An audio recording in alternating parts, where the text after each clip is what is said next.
Hello, Mike. Yan. Napakabuti ng Diyos sa lahat ng sandali, mga kapatid. Amen? Itong mga nakaraang araw, umatake si GERD. Kaya medyo matamlay yung katawan ko. Pero salamat sa Panginoon sa kanyang kalakasan na ibinigay sa atin. Yung ating gawain sa Yanbu ay nagpapatuloy. Salamat sa Panginoon. Alam po ninyo, last year ay may isang couple doon na galing sa Jubail, pamuntang Yanbu. At ako ang kanilang hinahanap. Napunta sila sa isang gawain. At nagtataka sila na 2 linggo na hindi nila ako nakikita sapagkat ang in-introduce nila doon, na doon daw ako. Madalit salita, hinanap nila ang aking telepono o aking contact number at nagkakausap kami.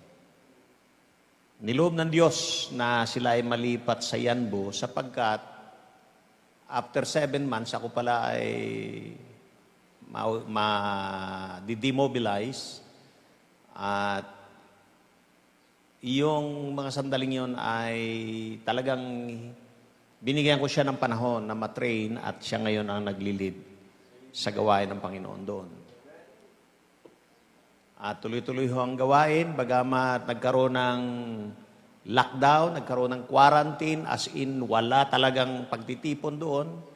Pero online ay tuloy-tuloy at nag-restore kami ng fellowship of gathering doon noong 1st or 2nd week ng October. At tuloy-tuloy na sila hanggang ngayon. So, ang gawain ho natin, nagpapatuloy sa Yanbu at kinikilala nila na ang kanilang mother church or authority is coming from Conception Bible Baptist Church. Kaya lahat ng gawain ng natin dito, mga kapatid, ay willing silang suportahan. No? Kaya kung sakasakali, na anumang pangangailangan, sinasabi ko lamang sa kanila doon, and they are willing to support. No? Sila ay aanim ngayon sa gawain doon, aanim pa lamang. Sa ngayon, dahil na-transfer yung iba. At ang iba hindi pa bumabalik, takot pang kasing mag-fellowship gawa ng COVID. Pero once a month ay mayroong gathering din tulad ng ginagawa ninyo ngayon, mga taga-central. Pupunta rin sila doon. Yung aming Yanbu Cement Bible study, mga 6 hanggang 8 sila doon. Tapos pagka last Friday, umaattend sila sa Yanbu. At yung mga taga-Rabig, and that is around 150 kilometers. Pupunta sila doon para lang mag-fellowship at katulad kagabi, anong Friday. No? So, purihin ang Panginoon. Hindi mahahadlangan ang mga anak ng Diyos sa paglilingkod. Alam niyo mga kapatid, kung talagang tunay ang ating conversion, kung tunay ang ating pagiging anak ng Diyos, no one and nothing can hinder us to serve the Lord. Itutuloy natin ang ating pag-aaral ngayong umagang ito sa Book of Romans, and we are now in conclusion actually of the last part of our message. No? Okay? At we are now in Romans chapter 8 para doon sa mga kapatid natin na ngayon lang natin nakasama. Tayo ho ay nag-aaral sa Romans chapter 8 at yan ay binigyan natin ng exposition. In-explain natin ang lahat ng mga bagay dito. Tayo muna ay tumayong lahat upang magkaroon tayo ng bahagi. Verse 36 hanggang 39 lamang ang ating babasahin. Ano po? Verse 35, hanggang 39. Basahin natin ito ng responsive reading upang meron tayong bahagi sa gawain ng Panginoon sa pagbabasa niya. Ano po? Akin ang verse 35, sa inyo ang 36, and then on to the last verse ay sabay-sabay tayo. Who shall separate us from the love of Christ? Shall tribulation, or distress, or persecution, or famine, or nakedness, or peril, or sword?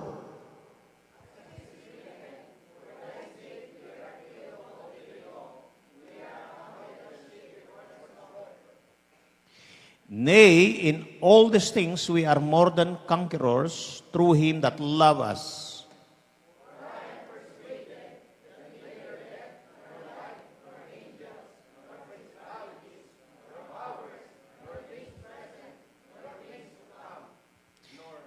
Sabay-sabay tayo, nor height, nor depth, nor any other creature shall be able to separate us from the love of God which is in Christ Jesus our Lord. Tayo po muna ay humingi ng karunungan sa ating Panginoon. Manalangin po tayo. Dakilang Diyos, marami pong salamat muli ngayong umaga.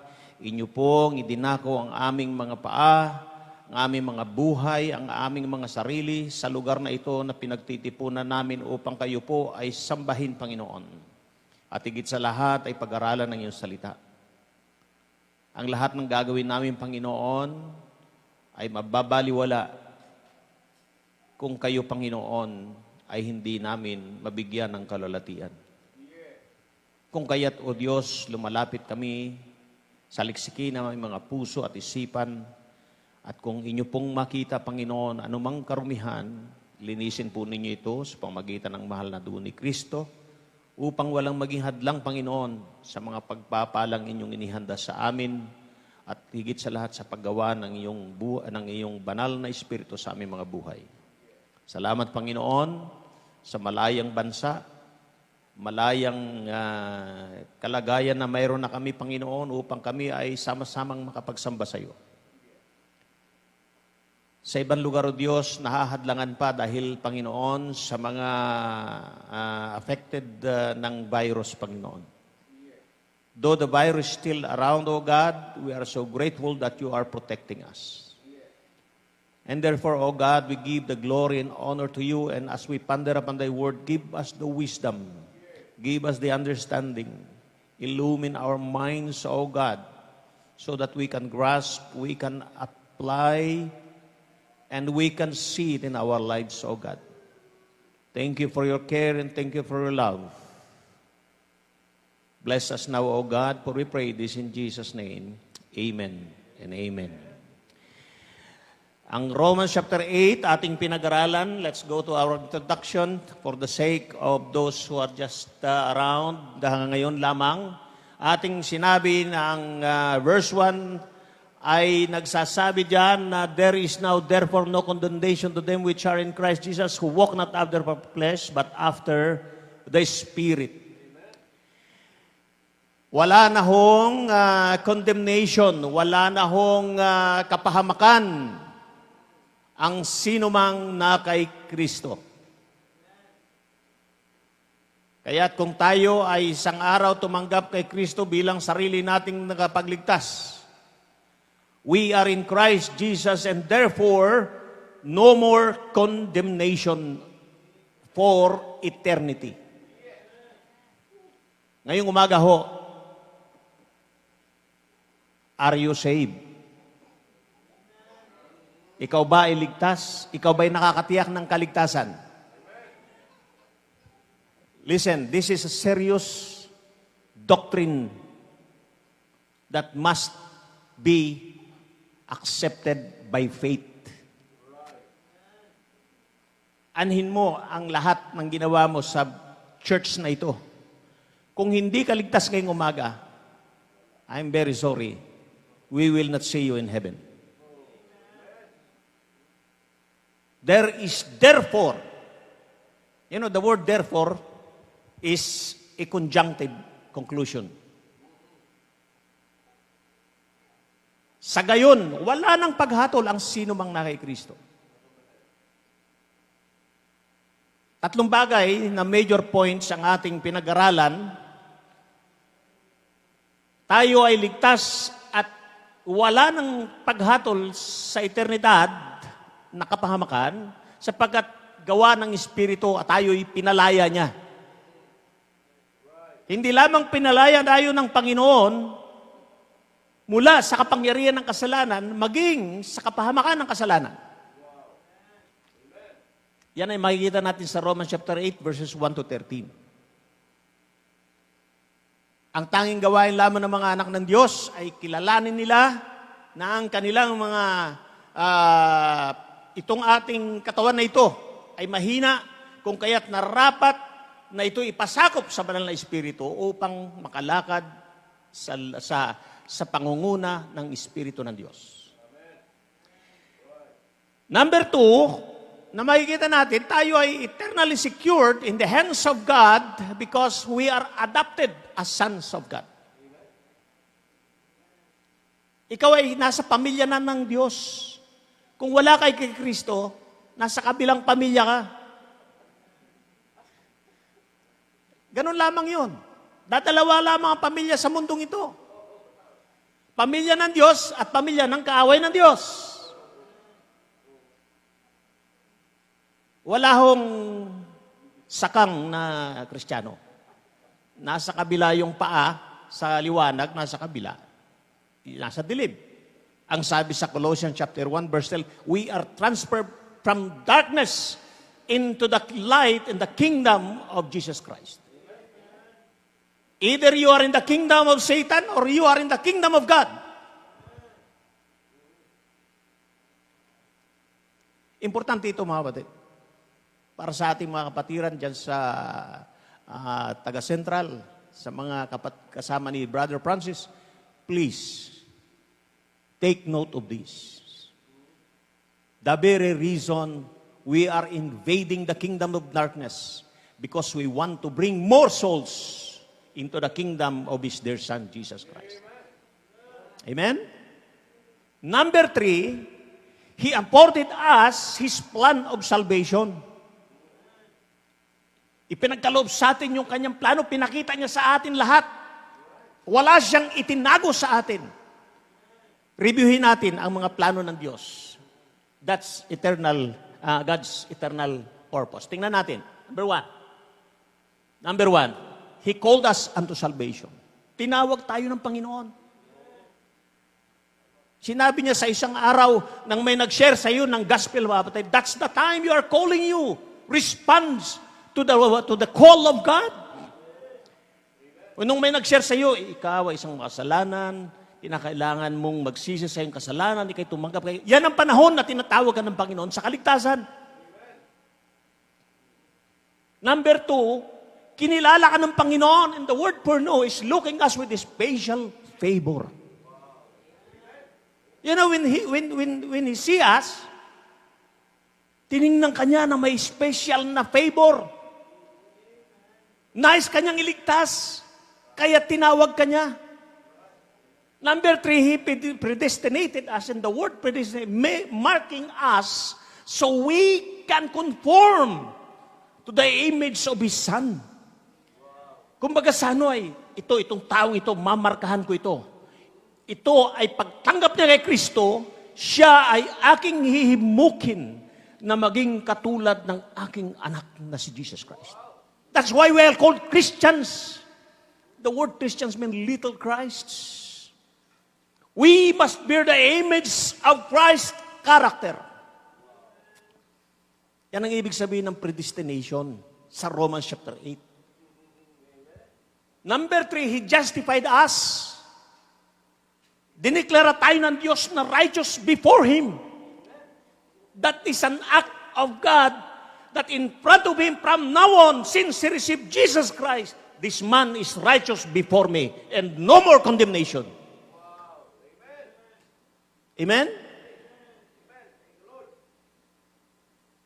Number last is He glorified us. You know what?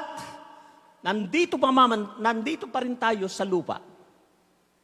Marami pang mga bagay na mangyayari sa atin, ngunit nakahanda na. He prepared us an eternal state which is glorification in the future of our life.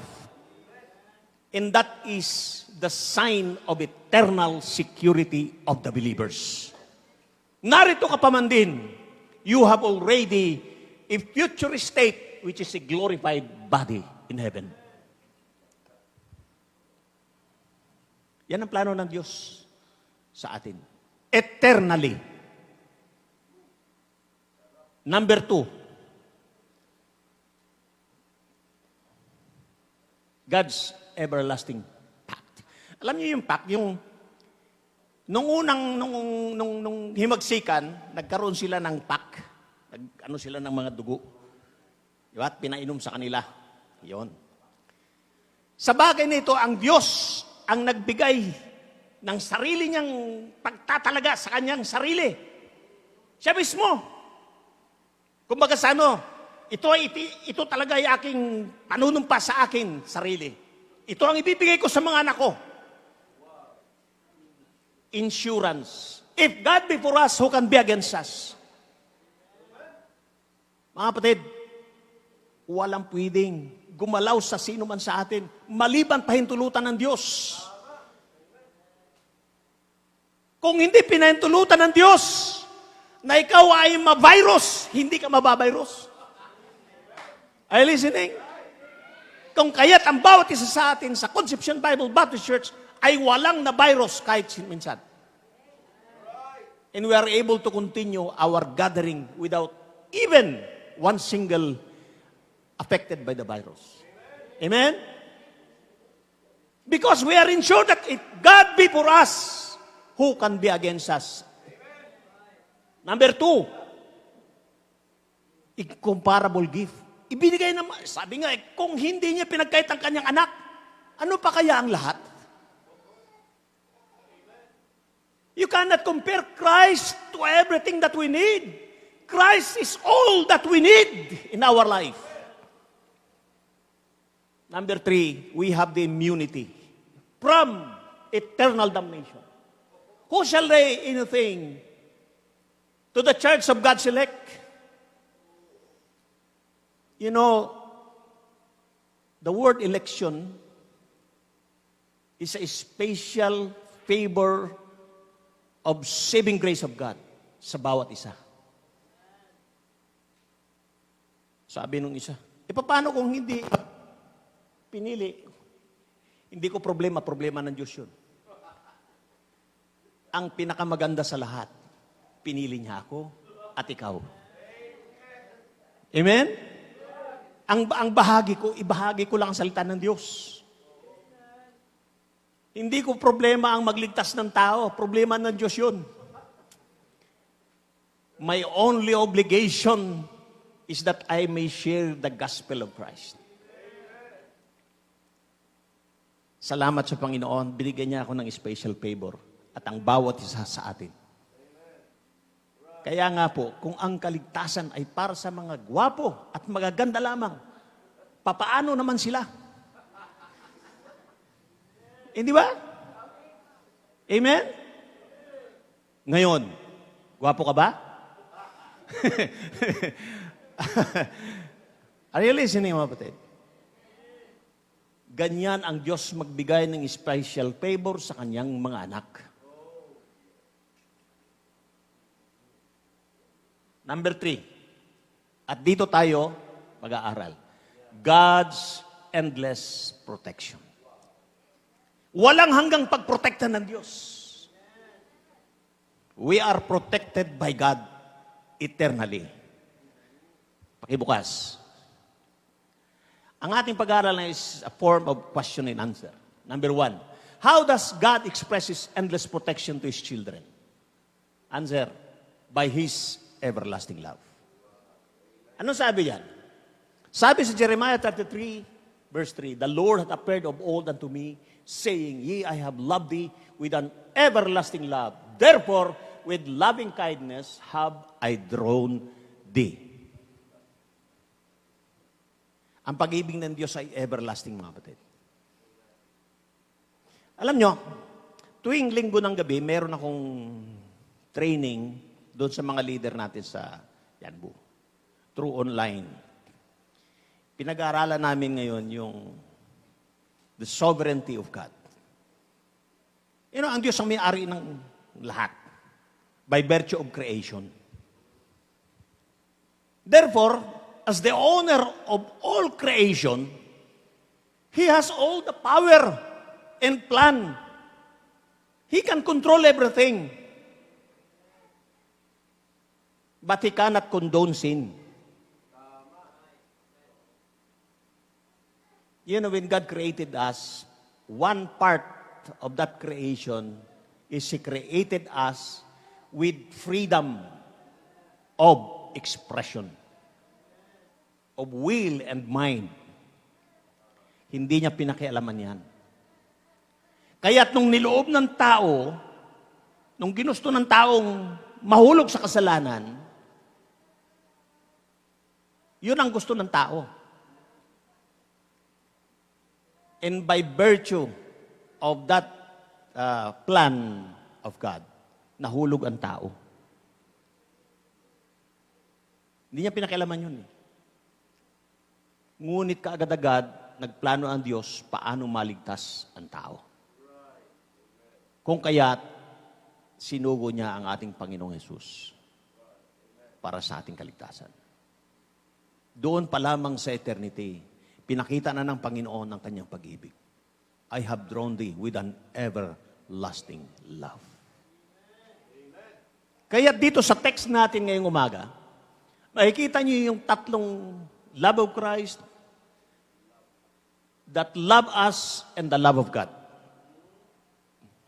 God expressed His endless protection by loving us. Are you insecure person? Ang mga insecure na tao, kulang daw sa pag-ibig. Pero alam niyo, totoo yun. You have to give an attention to a man or woman in order for him to change his image. And you know what? The love of God in Christ will change our image. Kung inyo lamang susuriin kung paano inibig na tayo ng Panginoon. Walang pumansin sa iyo, kapatid. Listen to this. May nagmamahal sa iyo. Wala ka pang love of life. Ibigin mo ang Panginoon. Sapagkat una kanyang inibig. When you focus yourselves in that surrounding of love of God, you will feel secured in His hands. Alam nyo, ang iyong iniibig, hindi mo pababayaan, tama? Pag inibig mo ang isang tao, lahat ng atensyon mo, ibibigay mo sa kanya eh.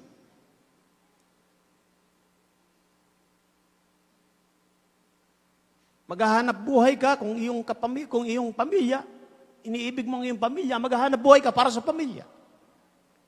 Ibibigay mo ang lahat ng pangangailangan sapagkat mahal mo sila. Kung ganun tayo, how much more ang Panginoon? He loves us, mga kapatid. Ngayon, mga kapatid, number 2. What more proofs do we need to see? Ano pa mga proofs? The answers, yung outline natin, mga kapatid. Yung tatlo, tandaan nyo yun. The acts of the Holy Spirit. Ginawa na ng Espiritu ang magagawa niya sa atin. Pinalaya niya na tayo. Narito siya sa atin. He indwelt us. And then He adopted us. Mga anak na tayo ng Diyos. At pinakita niya ang kanyang planong ng kaligtasan sa atin. Ano sabi yan? My sheep hear my voice and I know them and they follow me. And I gave unto them what? Eternal life. And they shall never perish. Neither shall any man pluck them out of my hand. Walang makakaagaw sa atin. Sa kamay ng ating Panginoon, and my Father is greater than I, sabi ng Panginoon. And no man is able to pluck them out of my hand. I and my Father are one. We are safe in the hands of God.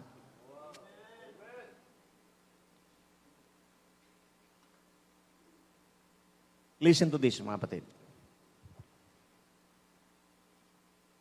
Hindi aksidente na ikaw ay ligtas. Hindi aksidenteng nakaupo ka ngayon. It is the plan of God that one day in your life, He will save you.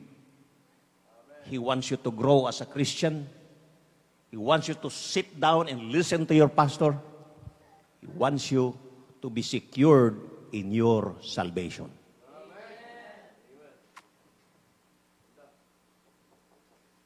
Number 3 question, kung meron pa.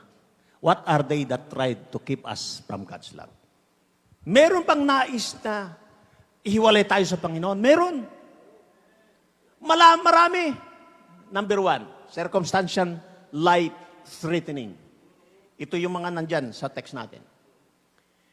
Tribulation, ang sabi sa Katagalog, kapigatian.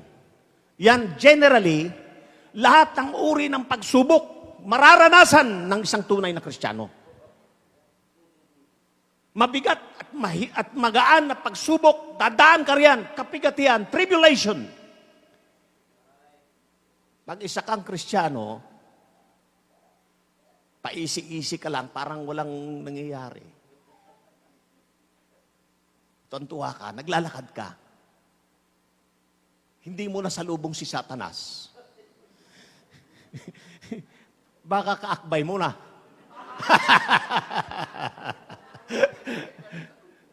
Hindi mo nasalubong eh. Yung pala kaakbay mo. Ay siya.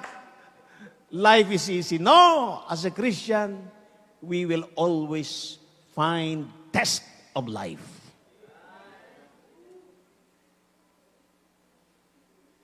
Kaya pag medyo nahirapan tayo ng kunti, praise the Lord. Anak ako ng Diyos. Amen? O yun eh. Pag wala kang pagsubok, hindi ka tatatag. Number 2, distress. Pagkabalisa. Alam nyo, kapatid, natural lang yun na mayroong distress. Kasama yan sa Christian life natin. In fact, tingnan nyo sa Romans chapter 8, na kasama sa pananampalataya natin, sa verse 17, no? And if children, then heirs of God, and joint heirs with Christ, if so be that we suffer with Him, that we may be also glorified together. Kasama sa pananampalataya natin kay Kristo ay mga pagsubok. Kasama riyan ay ang pagkabalisa. Alam nyo, nung sinulat ni Apostol Pablo ito, nasa kalagitnaan ng pagsubok ang lahat ng mga Kristiyano, they are being persecuted at that time. At hindi nila alam kung saan sila pupunta. Sila ay balisang balisa.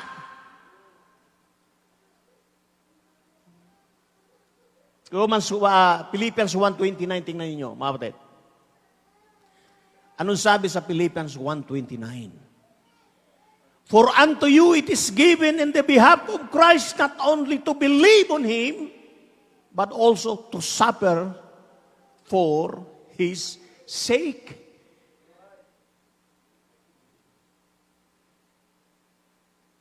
Napagalitan ka lang ng tatay dahil sa pananampalataya mo, huwag ka mag-quit. 11:41 na, mga batid. Naalala ko noon, nung ako'y bago mananampalataya, Pastor, di ang mga baptist kasi talagang tanghali na eh. Pag-uwi ko sa amin, 12:30 na. Tapos na silang kumain lahat, sabi ng tatay ko, "Oy, tama-tama, maghugas ka ng plato."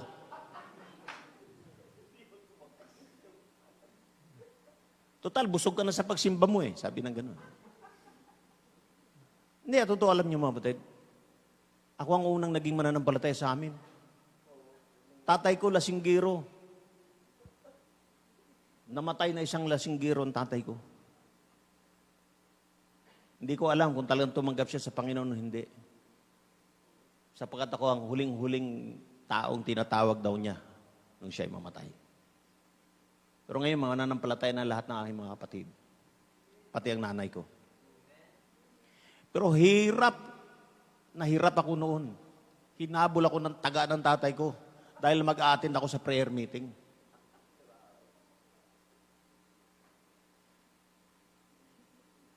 Nakarating ako ng simbahan, nakasure pant ako, punit pa yung aking ano.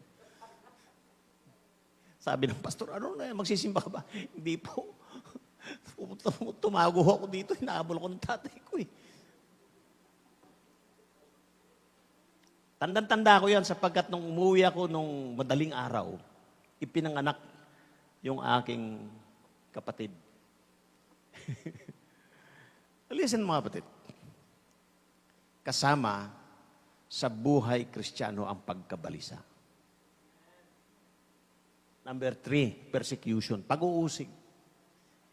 Hindi ko na-explain yan. Alam nyo na kung anong pag-uusig.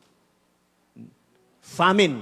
Alam nyo, pag persecuted ka, lalo ng kapanahonan nila, hindi nila alam kung saan sila pupunta kasi pagka-Kristiyano, inuusig eh.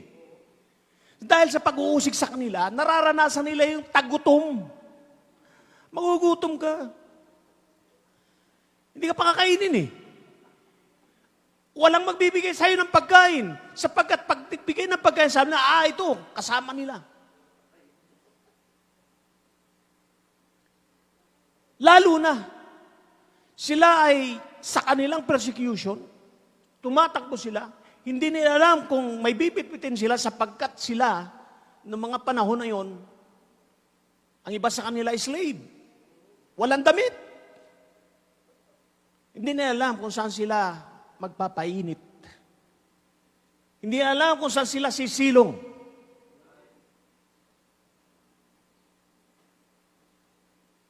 Kapahamakan. Napakadami ng mga pagsubok. Napakadami.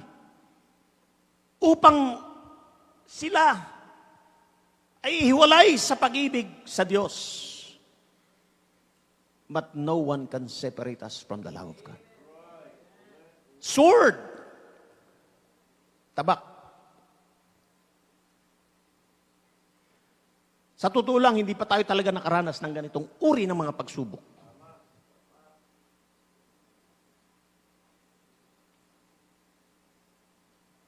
Wala pang nakulong dito dahil sa kanilang pananampalataya, maliban sa akin. Nakulong ako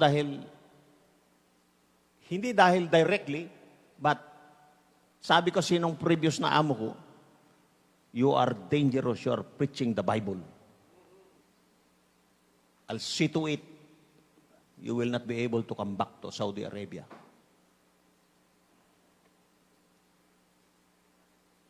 Nagatimpa ko bumalik, 2013. Diretso ako sa kulungan. Mga kapatid, di pa tayo nakaranas ng ganung uri. But you know all of this, nothing can separate us from the love of Christ. Another one, beyond human life domain. Ibig sabihin nito ay, hindi natin to hawak, hindi natin to kontrolado. Kanina, mga circumstances, nararanasan natin real life. Pero ito, una, death. Sino ba nakakalam na mamamatay? Wala. Kahit na yung tinaningan, wala eh, di ba? Matay ka, 5 buwan mo lang ngayon. Yung aking kaibigang pastor na namatay noong July, tinaningan na yun eh. 6 na buwan lang, 2 years ago. Umabot pa hanggang July. Pinatigil niya na lahat ng kanyang dialysis, yung kanyang mga gamot, tinanggal niya lahat. Sabi niya, bahala na ang Panginoon, ang sakit na sa bulsa, masakit pa sa katawan, sabi niya lang ganun eh. Huling araw niya na sa nagpipreach pa siya mga batid. life. Ang buhay na ito ay wala makapagsasabi. Kung bukas buhay pa tayo, hindi. Tama? Kaya't hanggat may buhay tayo, maging mainit sa paglilingkod sa Panginoon. Minsan lang ang buhay natin. Kaya pag ako nakakaramdam ng medyo sakit-sakit, tinatanong ko kung ano nang nagawa ko sa Panginoon eh. Nagpaplano akong mag-mission trip papuntang Tanay uli sapagkat na-sharean ko ng salita ng Diyos last March o last February. Nagkataon yung Bible studyhan ko, dalawa sa kanila may COVID ngayon. So na-lockdown sila. Sabi niya sa akin ng ating membro sa Yanbu, Pastor, after 2 weeks ka na lang pumunta or sasabihin ko sa inyo kung pwede na. Pero magiging mission po natin yun. May mga 16 silang umattend nung nag-Bible study ko doon at 14 ang tumanggap sa Panginoon eh. Nangihinayang ako na hindi sila mapalo up at mabaptize. I will baptize them in the name of conception. Oo, totoo. Sa authority binigyan niyo ako ng authority, di ba, Pastor? Oo. Angels. By the way, yung angels hanggang powers, that refers to evil and demons. Ang mga yan, kahit na anghel na dyablo, wala siyang magagawa sa atin. Principalities, wala sila. That is a hierarchy of angels. Kahit sila, sinubok nila na paghiwalayin tayo ng Diyos. Hindi nila kaya. Things present, mga kasalukuyan. Things to come, mga bagay na darating, height, kataasan. I search for what does that mean, the height and depth. It may mean wealth and poverty. Kaya nakalagay sa Proverbs bigyan po ninyo ako ng sapat na lamang sa akin. Huwag niyo po akong payamanin na baka isang araw kayo ay aking kalimutan. Huwag niyo po akong pahirapin, baka kayo ay aking murahin. Sabi ng gano'n eh. Minsan, alam mo, money changes the image of men. Pagkamayaman ng isang tao, minsan, kasama ng kayamanan niya, umakit sa ulo eh. At ang tingin niya sa lahat ng tao, kaya niyang bilhin. Hindi ba? Mayroong mga ganun eh. You know what? Hindi kayamanan ang magpababago sa buhay natin. Ang ating Panginoon lamang. Or any other creature. Nothing can separate us from the love of God. Tuloy mga kapatid. What should we do? Number 1, consider ourselves as, number 1, pray like sheep. Yan ang sabi dyan. Sa Thursday 6:37, tignan niyo mga kapatid. Ang sabi dyan, consider ourselves as we are like sheep brought into the slaughterhouse.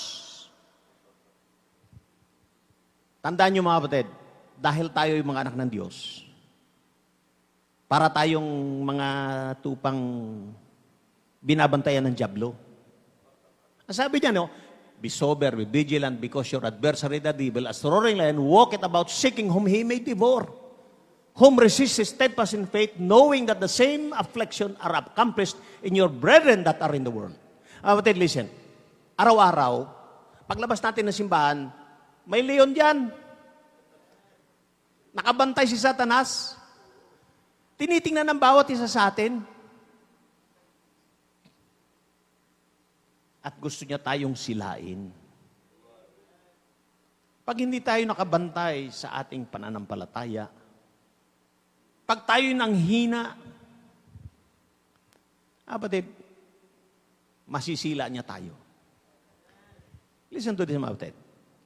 Kung nagkaroon tayo ng problema sa isang kapatid o sa sino man sa bawat isa sa atin, huwag mong gawing dahilan yan para hindi ka dumalo sa gawain ng Panginoon. Stay strong. Alam, pag hindi ka nakadalo ng minsan, ang susunod niyan, medyo tatamarin ka na rin sa susunod. Mag-iisip ka ng dahilan. Pag pangatlo na yung iisip ka uli ng isang dahilan.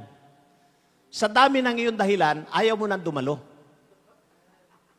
Are you listening? Totoo yun. At yun ang gusto ng dyablo. Pinapakinggan ko yung kanina sa radio. Hindi plinano ng Diyos sa buhay natin na hindi tayo magtitipon. Tinawag tayo para magkatipon-tipon, mga kapatid. Yan ang tawag, kaya tinawag na iglesia. Kaya tinawag na church sa Bible means called out ones. Tinitipon niya tayo. Kaya mahalaga ang temporarily, nagkaroon tayo ng quarantine. Kung kaya't, medyo hindi tayo nagtipon.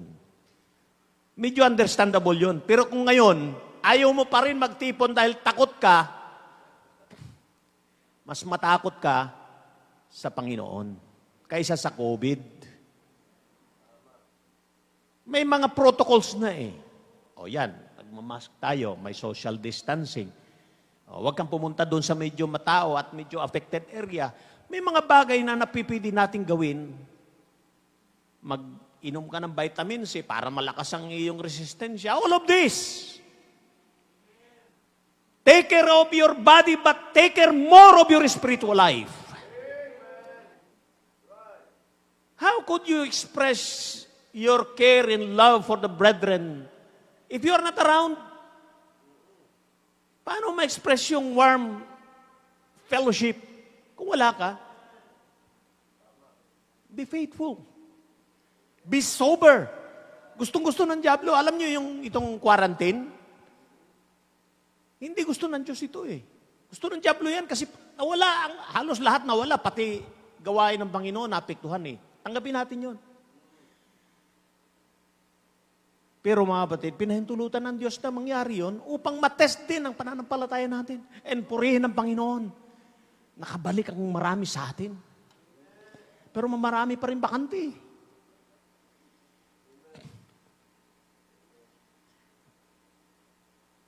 Tuloy, mga kapatid. Consider us as conquerors and victors. Finally, brethren, be strong in the Lord and in the power of His might. Put on the whole armor of God. Listen, mga kapatid. Just read it. Ang bawat isa sa atin, dahil mga anak ng Diyos, nakatingin ng Panginoon din sa atin. At binibilang tayo ng Panginoon, mga conquerors. Yan ang sabi sa Romans chapter 8. We are more than conquerors. We are victors, mga kapatid. Kaya habang nakatingin ng Panginoon sa atin, nakatingin din ng dyablo, hinihintay niya na may manghina eh. Pero ang Panginoon nakatingin sa atin as conquerors. Mga sundalo tayo ng Panginoon and we must come out victors in our daily life, mga kapatid. May pagsubok at ulitin ko, mga kapatid, walang mahinang Kristiyano sa nakaluhod siya sa Panginoon. Magiging matatag ka. At sa tuwing luluhod ka, tatakbo ang dyablo. Palayo sa iyo. The devil trembles when the Christian kneels. Last. Ito ang conclusion, mga kapatid. We are saved, we are secured and kept in the hands of God. No one and nothing can separate us from God's love. Serve Him faithfully and love Him unconditionally. Many will pull us down whatever happens, stay. He will always be there. Click mo. His hands will uphold us. Amen? Amen? Tumay tayong lahat, mga kapatid. Let's bow heads. Kapatid, as we are bowing and preparing to search our hearts, nabasa ko yung Martyrs of Catacombs. Mayroong isang Praetorian general. He was assigned to persecute the Christians in around 100 to 200 after Christ, AD. Hinanap niya ang mga Kristiyano hanggang nakakita siya ng isang bata na sinamahan siya sa catacombs. Nakilala niya ang Panginoon after siyang pumunta doon. He was there for 4 days and he became a Christian. Kaya nung lumabas siya, tinanong siya ng emperor o ng generals ng Roma. Saan ka nang galing, Marcellus? Sabi niya sa mga Christians. Ba't hindi mo sila pinersecute o hindi mo sila hinuli? Nakilala ko si Kristo. And I am committed, sabi niya, I am committed to the one who gave his life for the Christian. And I am now a Christian. I am willing to die and suffer the consequence, whatever you will do to me, sabi niya. Tinanggal siya as general. At isang araw, siya ay hinatulan. It's because he met Jesus Christ. At sinabi niya, I am doing this because of the love of Christ. How much do we love the Lord? Walang question ang pag-ibig ng Diyos sa atin. But the question is, how much do we love the Lord? Are you willing to sacrifice for the Lord and serve Him? Kapatid, we are secured. We are saved. Masarap ang maging ligtas sa Panginoon. Anong isusukli mo sa kaligtasan na ibinigay ng Panginoon sa iyo? Tawagin ko ang ating pastor, siyang magbigay ng invitation sa atin. Pastor. If the Lord had spoken to your heart, let us open the altar. Yes. Maybe mayroong mga nagpo-pull down sa'yo. Marami. Sa mundo. Tatalian ka nila. Na mapifeel mo, ikaw na lang mag-isa. Pero tatandaan mo, kapatid ko, nasa kamay ka ni God. Sagot ka niya. Maybe mabigat. Dahil sobrang dami ang nagpipigil sa'yo upang hindi ka makapagpatuloy sa paglilingkod. Pwede na ang mga mahal mo sa buhay pagpigilan ka. Pwede trabaho mo. Pwede anumang bagay. Ang dami. Hindi siya makamove forward. Siya lang mag-isa eh.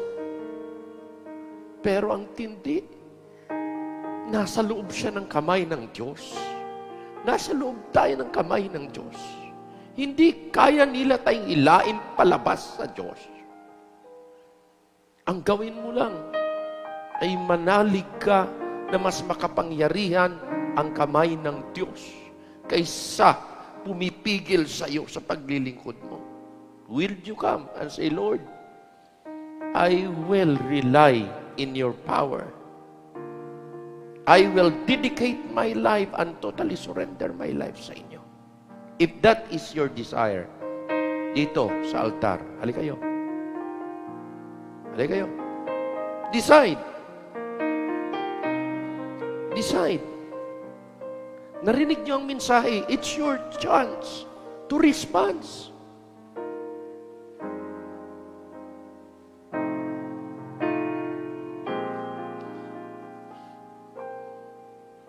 Ang hangad lang ng Panginoon ay hayaan mo siyang magkontrola ng buong buhay mo. Isuko mo lang ang buhay mo sa Panginoon. Hayaan mo ng Panginoon ang siyang mag-empower sa buhay na yan. Dahil ang buhay na yan ay nakalaan na para sa Kanya. At kapatid ko, kung paano kami nakaalpas sa mga panahon na kami ay ganyan din ang naramdaman, maaalpasan mo rin. Kung paano kami tinulungan ng Diyos to pass through the storms in our life, to overcome all those painful, difficult situations in our life. He can do that to you too. Ang hangad lang ng Diyos ay isuko mo lahat, Panginoon, ito ang buhay ko. Hindi ko alam kung anong gagawin mo sa buhay na to, pero magtitiwala ako ng lubusan na ang buhay na ito sa inyong kamay ay hindi kailanman matatalo ng anumang mga bagay na nais humadlang sa akin, dahil ito ay sigurado na sa inyo. Amang banal, dakilang Diyos, salamat po. Sa buhay na ito, marami ang tatali sa amin upang hindi kami makapagpatuloy sa paglilingkod. Marami ang hahadlang sa aming mga buhay. Marami ang magdadivert sa aming atensyon upang hindi kami makapaglingkod ng lubusan. Pero, O Diyos, nakita namin, ayon sa inyong mga salita, na nasa kamay mo na kami. At kailanman hindi na kami maaagaw ng sino mang kalaban. Kaya ang gagawin lang namin ay totally mag-surrender, magtiwala, at isuko ang buhay namin sa inyo, and our life will just be secured. And our life will just be strong as able, dahil nandyan kayo. Nawa, O Diyos, ito ang mararamdaman namin habang kami naglilingkod. Ito pong makikita namin habang may ginagawa kami sa inyo. Pwedeng isa lang akong Kristiyano sa pamilya, pero darating ang araw, katulad namang nangyari sa iba, na ang lahat ng aking mga mahal sa buhay, pwedeng sila ang nagpupul sa akin, paalis sa inyo, pero hindi kaya nilang talunin ang iyong kapangyarihan, talunin ang inyong kamay. Darating din ang araw na sila ay mahihila ko, dahil hihilain niyo sila sa magitan ng inyong makapangyarihang kamay. Oh God, bless our life. Empower us so that people around us will be pulled out of darkness, at matulungan namin sila madala sa inyong kamay, at nandyan kayo nakikilos para sa amin. Bless all those who rendered life. And Lord, I pray na continually gamitin nyo kami na inyong instrumento. Salamat po. Ito'y aking dalangin in Jesus' name. And all the people say, Amen. Amen. Salamat po.